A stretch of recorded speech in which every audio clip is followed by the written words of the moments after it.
Olá, meus queridos, tudo bem com vocês? Aqui é o Michel Blume, eu sou hipnoterapeuta, sou certificado pelo Instituto Enneagrama no estudo de personalidades e também sou formado em medicina germânica. Então hoje eu estou aqui para a gente iniciar mais uma leitura maravilhosa, uma leitura que eu acho que a gente tem muito que aprender em relação espiritual, em relação a tornar o mundo um lugar mais amoroso, mais harmonioso, que é este livro aqui, A Virtude da Raiva. Foi escrito por Arun Gandhi, que é neto de Mahatma Gandhi. Então ele fala a virtude da raiva e outras lições espirituais do meu avô Mahatma Gandhi. É da editora Sextante. Esse aqui é um livro muito especial. É um livro que eu ganhei de uma cliente que ela fez o tratamento aqui comigo. Então ela ficou muito bem, ela teve muitas mudanças significativas na vida dela. E o marido dela percebeu essas mudanças. Como o marido dela também tinha algumas questões emocionais a serem resolvidas, que ele precisava olhar ali com carinho, ela me indicou para o próprio marido dela, ele veio aqui também, fez o tratamento e ele também acabou tendo uma mudança muito boa, muito significativa na vida dele. Ficou como uma demonstração de carinho, né? Eu tinha colocado esse livro aqui, falei que eu queria esse livro, que é um livro que eu gostaria de ler, coloquei lá no meu story, lá no Instagram, e ela me mandou esse livro aqui como presente, né? Basicamente presente de Natal, que foi no final do ano passado, né, que a gente recebeu esse livro. E muito grande, muito gratificante isso. Para mim é muito gratificante. Acho que a palavra que melhor define é isso. Esse livro é muito legal, ele é feito em partes, tá? Esse livro a gente não vai ler ele inteirinho, mas a gente vai pegar todas as lições dele. Ou seja, toda a essência do livro vai estar aqui nos vídeos, né, nesse vídeo, nos próximos vídeos, sem dúvida alguma. A gente não vai pular nenhuma lição. Nós vamos pular algumas partes que não sejam relevantes e importantes para a gente, né? Tem muita história contada dentro do livro. Ele não é um livro que eu li, então eu vou fazer ele diferente hoje, tá? O livro do Arte de Viver e o livro do Propósito, que eu já fiz a leitura comentada, inclusive se você não viu esses vídeos, volta lá, assista que está muito bom, está muito legal. Mas esse livro aqui, ele é um livro onde eu não li ele. O Propósito, Arte de Viver, eu já havia lido, anotando as melhores partes, e depois de meses eu vim aqui e fiz a leitura comentada dele. Esse daqui não, eu quero ler ele de forma mais fresca na cabeça para poder fazer essa leitura comentada. Então eu não vou ler o livro completo para poder fazer a leitura comentada. Eu estou lendo ele parte por parte, ou seja, o vídeo que você tá vendo aqui, hoje nós vamos começar pelo prefácio. Nós vamos comentar a respeito do prefácio, basicamente é a introdução do livro, tá? Eu vou só ler essa parte do livro, prefácio. Eu li essa parte já do prefácio hoje, fiz as anotações aqui das melhores partes para poder passar para vocês. Ou seja, está tudo muito fresco na minha cabeça. No próximo vídeo que eu for fazer, eu vou ler no mesmo dia que eu vou gravar o vídeo, a lição 1. Ele não é separado por capítulos esse livro, ele é separado aqui por lição 1, lição 2, lição 3, vai até a lição 11 e acaba lá no epílogo, que se chama A Maior Alegria. Então nós vamos fazendo o vídeo separado lição por lição, e eu vou ler no mesmo dia que a gente for gravar o vídeo, eu vou ler para ficar tudo bem fresco na minha cabeça. Eu não vou ler o livro completo para depois fazer a leitura comentada do livro por partes, como eu fiz da outra vez. Eu vou ler a parte e comentar, ler a parte e comentar, ler a parte e comentar, e assim por diante, ok? Mas então vamos lá, eu quero iniciar essa leitura hoje com vocês. Eu estou bem empolgado com esse livro, eu já li o prefácio dele e o prefácio já é muito bom, já fala muita coisa importante. Eu quero comentar a respeito com vocês, espero que essa leitura ajude na sua evolução espiritual, que você se torne uma pessoa mais amorosa, mais pacífica e mais de bem com a vida. Vamos lá na página 9 do prefácio, que se chama As Lições do Meu Avô. Aqui então ele conta, né, que ele é pequenininho, que havia conhecido o avô dele, que o avô dele, o Mahatma, ele na verdade se chama Bapuji. Então o Bapuji, ele chama o avô dele de Bapuji, ele fala do avô dele aqui como Bapuji. Lembra que é um livro do neto falando do avô, não é um livro de uma pessoa falando do Mahatma Gandhi, é um neto falando do avô. E o que ele fala aqui? O avô dele, ele mora na África do Sul e o avô dele morando ali na Índia, né? O Mahatma mora na Índia. O avô dele se chama Bapuji, então ele cita muito o nome Bapuji dentro do livro, porque, pelo menos até aqui onde eu li, né? E não falando de Mahatma Gandhi. Então, porque é um livro do neto, né? De uma pessoa mais próxima, da família dele. Então ele fala que lá na África ele já ouvia as pessoas falando do avô dele, das lições do avô dele, das lutas pelos direitos civis e tudo. Era uma pessoa muito importante que na África ele ouvia falar do avô dele que morava na Índia. Então os pais dele falaram, vamos lá visitar o avô Vapudi. E eles foram, né, foi basicamente 16 horas ali de trem e tudo mais, uma coisa extremamente cansativa para eles chegarem na Índia. E ele pegou e disse, ele pensou com ele, né? Olha, eu espero que o meu avô eu acredito que ele mora numa casa enorme, numa casa gigante, uma coisa chique, que ele era muito rico, por causa de tanto que ele ouvia falar do avô dele, dessa fama e as pessoas admirando ele, reverenciando ele, né? De longe, em outros países, nos Estados Unidos e tudo mais. Só que ele disse que chegou lá e era um chão batido, cheio de terra, poeira. E quando chegou lá era uma casa pequenininha, no máximo ali 12 metros quadrados, e o avô dele estava ali num colchonetezinho fino deitado. Extremamente pobre, uma pobreza assim muito grande. Ele não esperava aquilo ali. Aí então ele disse que o avô dele, ele sentiu a energia do avô dele. Ele disse que já sentiu aquele amor profundo que o avô dele tinha quando o avô dele abraçou ele, deu um beijo na bochecha dele. Então a gente consegue perceber aqui, até aqui, né? Senti na hora o seu amor incondicional, e para mim aquilo era toda a bênção de que eu precisava, mas muitas outras bênçãos estavam por vir. Então eles começam a descrever o livro. A gente percebe que essas pessoas que buscam uma espiritualidade, que buscam fazer o bem, elas têm uma energia mais positiva em relação até entregar essa energia para as outras pessoas. Michel, eu não acredito nesse negócio de energia. Tá, vamos lá, vamos parar um pouquinho de julgamento. Quando a gente fala de energia, tá? Eu quero que você se lembre, por exemplo, quando você entra em algum lugar que está lá a sua família ou que está um colega de trabalho, não importa, mas você já entrou em algum lugar e você sentiu um clima pesado, sentiu alguma intuição que alguma coisa ali não estava certo, ou tinha acabado de ter uma briga, ou teve algum mal entendido e você sabia que tinha acabado de acontecer. Às vezes até numa loja, você entra numa loja, muitas vezes o funcionário acabou de tomar uma bronca do gerente ou alguma coisa assim, você sente aquela energia. É dessa energia que eu estou falando. Tá? Então quando você chega perto de pessoas amorosas, você se sente bem, você se sente feliz, se sente talvez aliviado, mais leve, não sei. É uma coisa que é um pouco difícil a gente explicar, porque a gente tem que senti-la. Então essa energia ela está muito presente em pessoas que são mais espiritualizadas. Então a gente vai lá na página agora, nas anotações que eu fiz, lá na página 12, a gente vai falar a primeira parte. Agora, mais do que nunca, precisamos das lições de Bapuji. Meu avô ficaria triste com a intensidade da raiva no mundo de hoje, mas não se desesperaria. Toda a humanidade é uma só família. Pensa, né? Toda a humanidade é uma só família. A gente vê que, novamente, um livro que fala que todos nós estamos juntos, estamos conectados. Nós somos humanos, nós somos todos irmãos, todos juntos. E é interessante quando ele fala a intensidade da raiva no mundo. Ele está falando de intensidade, não que a raiva é uma coisa ruim. Tanto que até o próprio livro se chama A Virtude da Raiva. Mas a intensidade da raiva que não é boa. Eu acredito, eu sempre vi, antes de ler esse livro, né, eu não li ele completo, eu só li o prefácio. Antes de ler esse livro, eu sempre pensei na raiva como algo que nos motiva a agir. Né? As emoções, elas são energias que nos motivam a agir de alguma forma. A tristeza, por exemplo, ela é uma energia baixa. Ela te mantém ali mais quietinho, mais na tua, sem querer conversar com os outros. Ela te leva mais para uma reflexão. Já a felicidade não. A felicidade você quer conversar com os outros, você quer isso e aquilo. A raiva é uma coisa que te motiva a agir. É uma energia que te motiva a agir. Mas a raiva tem que ser bem direcionada. E não usar aquela raiva, por exemplo, raiva raivosa, de agressão, de violência. Não é essa raiva que é a raiva boa. A raiva, por exemplo, uma pessoa que sente muita raiva, até ONGs aqui em Maringá, na minha cidade, que eu acho lindo, magnífico o trabalho deles. Por exemplo, ONGs que sentem muita raiva, por exemplo, de pessoas que maltratam, que abandonam os animais.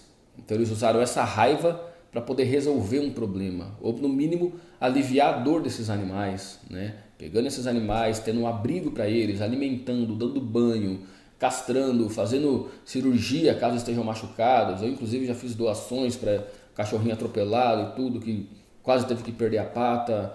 Então as pessoas sentem raiva dessa injustiça de pessoas egoístas, pessoas tão vazias e baixas conscientemente que vão lá e judiam de um animalzinho tão puro, tão tranquilinho que é. Então a raiva está ali presente.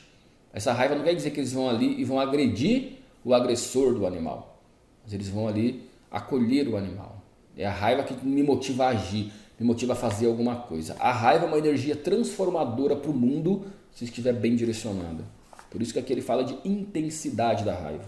Toda a humanidade é uma só família. Ele sempre me dizia. Ele enfrentou o ódio e muitos perigos em seu tempo, mas sua filosofia prática de não violência ajudou a libertar a Índia e serviu de modelo para o avanço dos direitos civis em todo o mundo. Agora, mais uma vez, precisamos parar de brigar uns com os outros para efetivamente encarar os verdadeiros perigos que enfrentamos. Atentados e ataques à bomba se tornaram parte da realidade cotidiana em diversos países. Vemos policiais e manifestantes pacíficos serem mortos a sangue frio.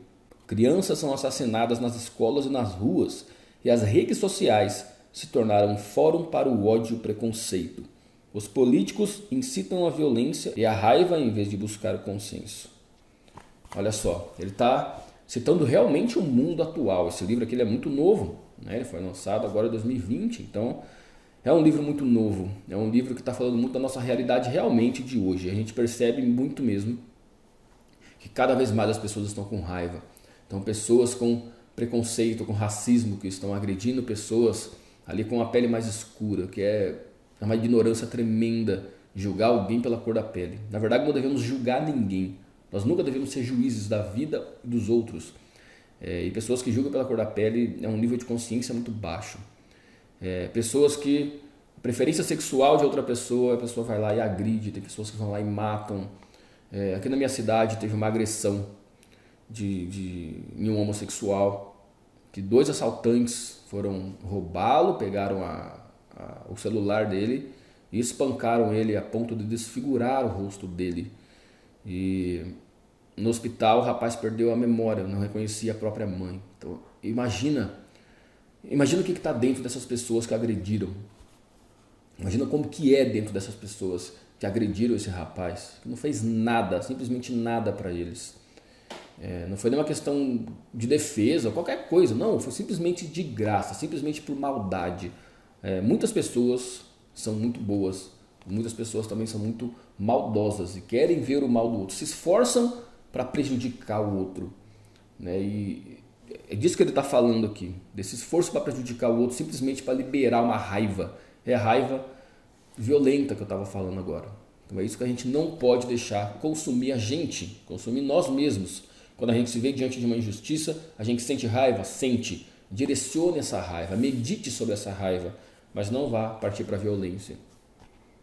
O exemplo de não violência do meu avô nunca teve a ver com passividade ou fraqueza. Na realidade, ele considerava a não violência uma forma de nos tornarmos mais fortes em termos morais e éticos, e mais capazes de avançar em direção a uma sociedade com mais harmonia. Maravilha, aqui tem 2 palavras importantes, termos morais e éticos. Tá? Então, morais e éticos. Isso faz toda a diferença dentro de uma raiva. Então, quando você não deixa que a sua verdade seja uma verdade absoluta. Né? A verdade, por exemplo, desse caso, desse rapaz que foi espancado, que eu falei para vocês aqui na minha cidade, a verdade desses agressores, por exemplo, são provavelmente que pessoas que têm uma preferência sexual diferente da deles devem apanhar, devem morrer, devem acontecer qualquer coisa. O que está totalmente errado, né? Não existe nenhuma verdade absoluta. A sua verdade não é absoluta, a minha verdade não é absoluta.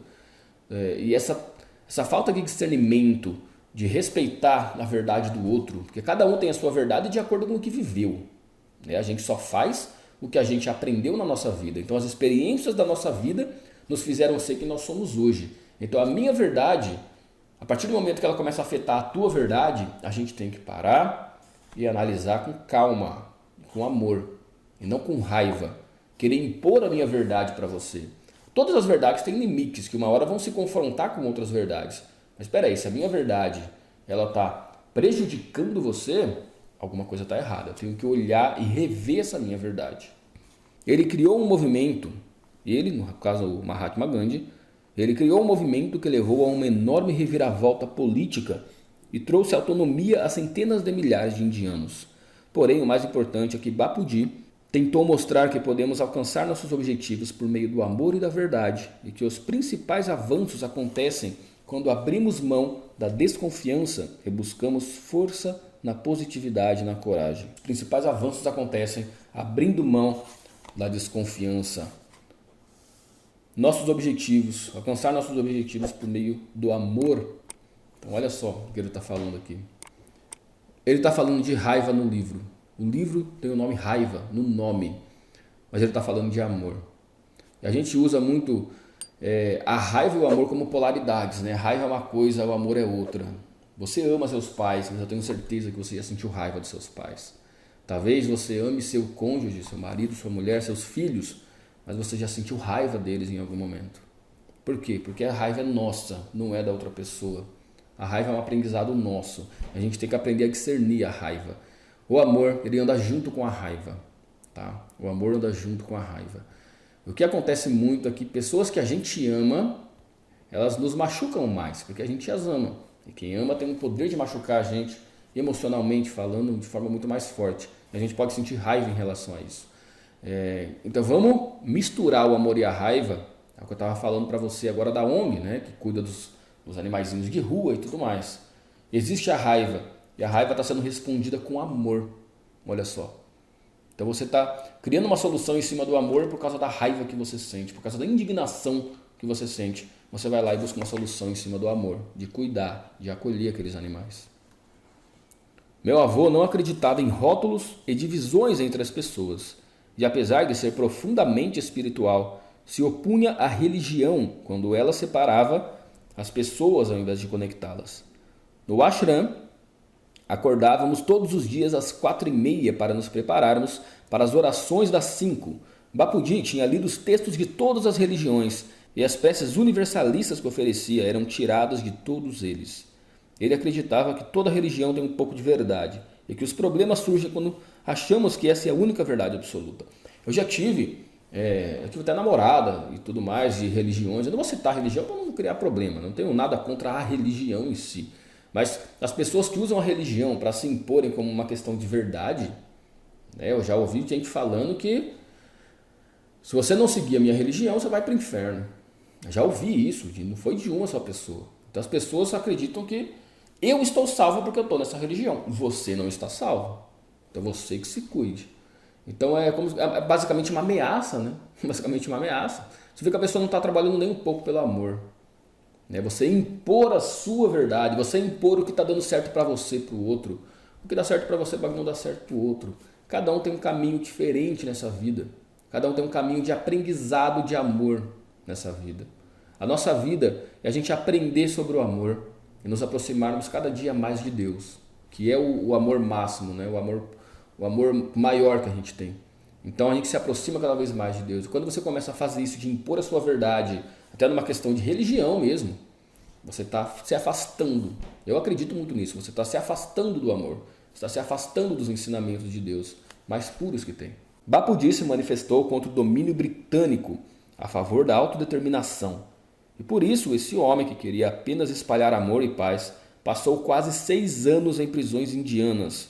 Suas ideias de paz e unidade eram tão ameaçadoras que tanto ele quanto sua esposa e Mahadev Desai, seu melhor amigo e confidente, foram presos. Imagina, né? A gente percebe que basicamente todas as pessoas que estão trazendo uma mensagem de amor para o mundo, elas acabam sendo punidas. Já percebeu isso? Isso aconteceu com Jesus, né? Que é a forma mais clara que a gente tem de compreender isso. Né? Então, porque as pessoas muitas vezes não estão preparadas ou não acreditam naquilo.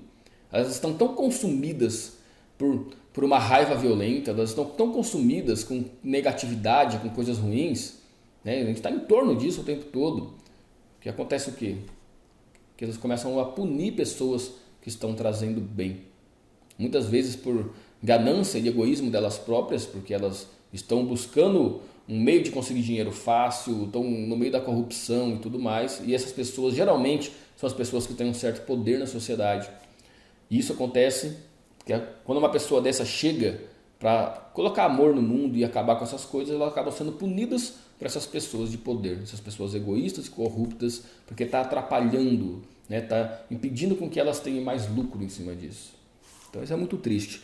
Só para vocês terem uma ideia, esse amigo dele, confidente, e a esposa dele morreram na prisão. Ele foi o único que sobreviveu durante esses 6 anos. Eu aprendia a mudar a mim mesmo, superando as minhas emoções em geral, complicadas, e descobrindo como alcançar meu potencial e ver o mundo através de novos olhos.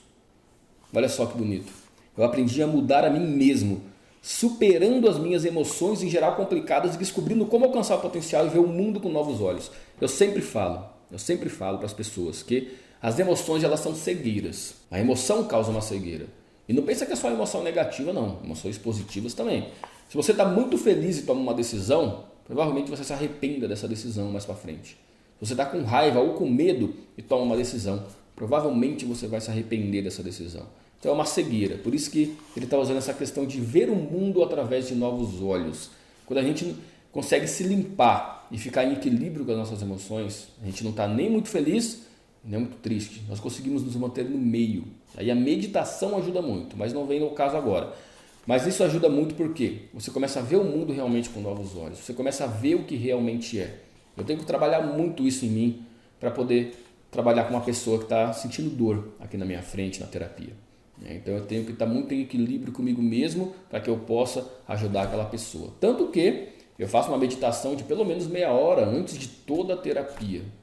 Eu paro, faço a minha meditação, coloco o som que eu preciso, muitas vezes algum mantra, alguma coisa, e eu fico em estado meditativo e buscando sentimento de amor, de pureza, de gratidão pela vida, por ser quem eu sou, de gratidão por essa pessoa ter me buscado, de gratidão, de simplesmente um amor que eu busco sentir durante essa meditação para que eu possa atender essa pessoa da melhor forma, para que eu possa ver o mundo através de um olho mais puro.